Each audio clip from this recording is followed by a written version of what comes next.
नमस्कार, सूरज बुलेटिन में आप सभी का स्वागत है। मैं हूं आपके साथ कुनिका यादव। एक नजर हेडलाइंस पर।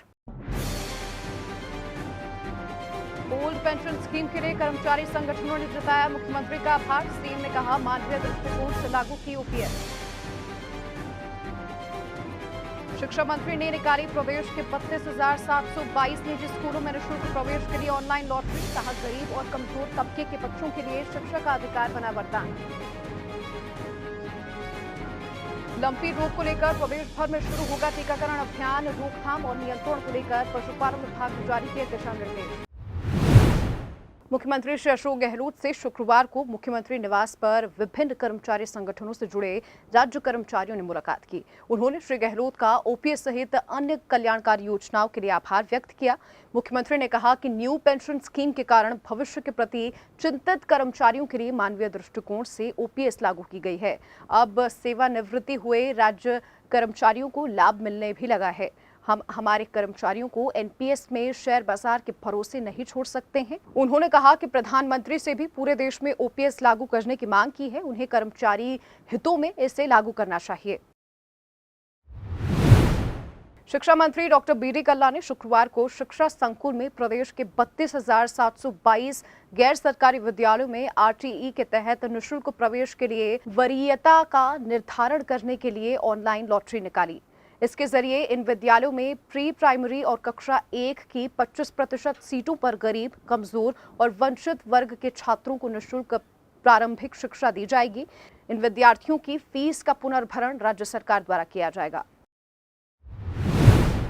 शिक्षा मंत्री डॉक्टर बी डी कल्ला ने इस अवसर पर अपने संबोधन में कहा कि यूपीए सरकार में प्रधानमंत्री डॉक्टर मनमोहन सिंह के कार्यकाल में देश में निःशुल्क और अनिवार्य बाल शिक्षा का अधिकार अधिनियम लागू किया गया था, जो देश और प्रदेश में कमजोर वर्गों के बच्चों के लिए वरदान साबित हुआ है।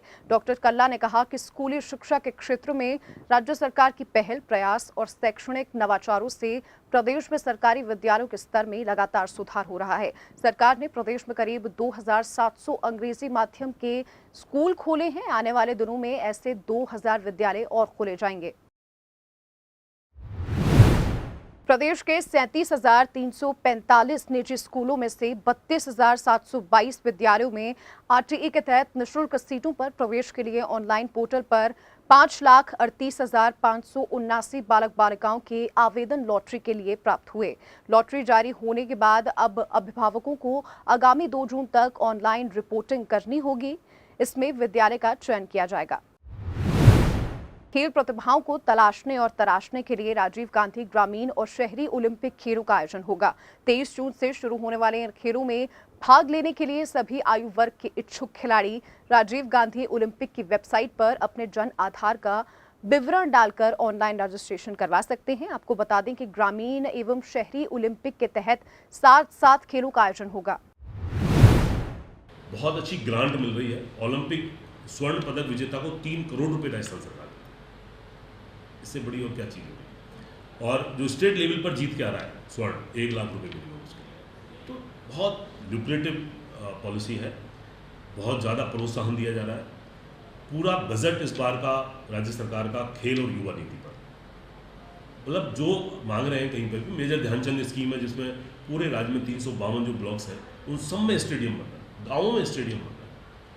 MLMP लेड से जो हमारे जनप्रतिनिधि हैं माननीय, वो फंड दे रहे हैं। खेलों के प्रति कोई मना नहीं कर रहा, जो कोई मांगता है उसको दिया जाता है। तो मैं बहुत विशेष रूप से पूरे खिलाड़ियों की ओर से और खेल परिषद की ओर से राज्य सरकार का साधुवाद धन्यवाद ज्ञापन करना चाह रहा हूँ, क्योंकि जो बच्चे जो उम्मीद के साथ, जो आशा उनको होती है, जो अपेक्षा होती है, वो अपेक्षाएं राज्य सरकार पूरी कर रही है। हमारा व्यवहार पूरा कर रहा है और उनको एक कैरियर की चिंता खत्म है। उनको मेडल लाना है, खेलना है, नौकरी सरकार में कोई दिक्कत नहीं, अच्छे से खेल पा रहे हैं। पहले चिंता लगी रहती थी कि मैं परीक्षा की भी तैयारी करनी है मुझे और यहाँ भी करना। एक बात और मैं आपको बता दूँ, आउट ऑफ टर्न पॉलिसी में ये भी है, जैसे हम DYSP बना रहे हैं, ACF बना रहे हैं, तो उसमें ग्रेजुएशन होता है मिनिमम क्वालिफिकेशन। अगर बालक सीनियर सेकेंडरी है, ग्रेजुएट नहीं है और मेडल लेके आ गया इंटरनेशनल और चॉइस उसने DYSP भर दी, उसको DYSP की नौकरी मिलेगी। उसको ग्रेजुएशन कराएंगे probation period. This is the beauty of this policy. तो ये बहुत अच्छा है और बहुत प्रेरणादायक है।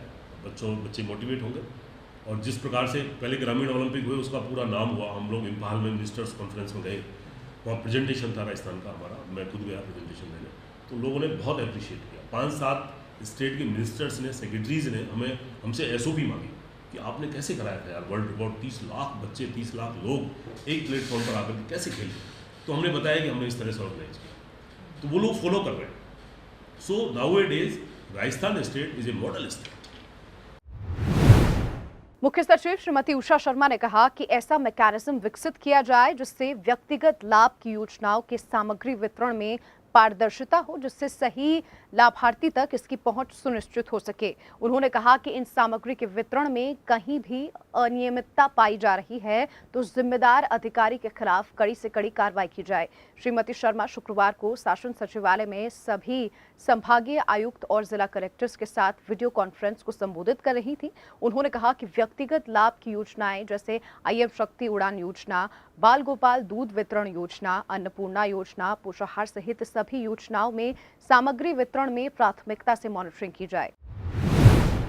मुख्य सचिव श्रीमती उषा शर्मा ने कहा कि ये खुशी की बात है कि मात्र 21 दिन में महंगाई राहत कैंपों में अब तक 1 करोड़ से ज्यादा परिवारों को लाभ मिल चुका है। उन्होंने कहा कि अब तक लक्ष्य की 55% जनसंख्या कवर हो चुकी है। उन्होंने कहा कि इन कैंप्स में अधिकारी अब माइक्रो मॉनिटरिंग करें और जिन कैंप्स में लोग कम आ रहे हैं वहां अधिक प्रचार प्रसार कर आमजन का आना सुनिश्चित करवाएं। महंगाई राहत शिविर में 8 कल्याणकारी योजनाओं का लाभ पाकर बीकानेर के दीवाना सिंह के चेहरे पर खुशी झलक पड़ी। उन्होंने बताया कि उनके पिता का निधन 3 साल पहले हो गया था। 64 वर्षीय माता श्रीमती कृष्णा देवी अपने 4 बच्चों का पालन पोषण जैसे तैसे कर रही हैं। उनके बिरानी खेत हैं जिस कारण अच्छी पैदावार भी नहीं होती। ऊपर से बेतहाशा महंगाई ने मानो उनके परिवार की समस्याओं को और विकराल कर दिया है। ऐसे में मुख्यमंत्री श्री अशोक गहलोत की पहल पर प्रदेश भर में लगाए जा रहे महंगाई राहत कैंप की जानकारी मिली तो दीवाना सिंह ने बीकानेर शहर के रोडवेज बस स्टैंड पर आयोजित शिविर में पहुंचकर अपने परिवार का पंजीकरण करवाया। उन्होंने बताया कि उनके परिवार को 8 योजनाओं का लाभ मिलेगा। इनसे उनके परिवार का गुजारा आसानी से हो सकेगा। दीवाना सिंह ने इसके लिए मुख्यमंत्री श्री अशोक गहलोत का आभार जताया और कहा कि ये इन शिविरों से प्रदेश के करोड़ों गरीबों और जरूरतमंद लोगों को राहत मिल रही है। मेरे को मुख्यमंत्री जी ने 25 लाख का चिरंजीवी बीमा योजना का लाभ मिला है। कामधेनु 2 पशुओं का भी बीमा मिला है। मेरे माताजी की 1000 रुपये पेंशन आ रही है। मुझे नरेगा में 125 दिन मिला है। मुझे राशन फ्री मिला है। 500 रुपये मुझे गैस सिलेंडर मिला है और 100 यूनिट मुझे बिजली भी फ्री मिली है। 10 लाख का दुर्घटना बीमा मिला है। इसलिए मैं श्रीमान मुख्यमंत्री श्री अशोक गहलोत जी को धन्यवाद देना चाहता हूं। शिक्षा मंत्री डॉक्टर BD कल्ला ने कहा कि आमजन की समस्याओं के निस्तारण में सहायक कर्मचारी की भी महत्वपूर्ण भूमिका है। शिक्षा मंत्री शुक्रवार को सचिवालय में राजस्थान शासन सचिवालय सहायक कर्मचारी संघ के पदाधिकारियों के शपथ ग्रहण समारोह में मुख्य अतिथि के रूप में संबोधित कर रहे थे। डॉक्टर कल्ला ने कहा कि सचिवालय के प्रबंधन में सहायक कर्मचारी पूरी समर्पण के साथ काम कर रहे हैं। सेवा भाव प्रशंसनीय है। उन्होंने कहा कि राज्य सरकार कर्मचारियों की सामाजिक सुरक्षा के लिए प्रतिबद्ध है।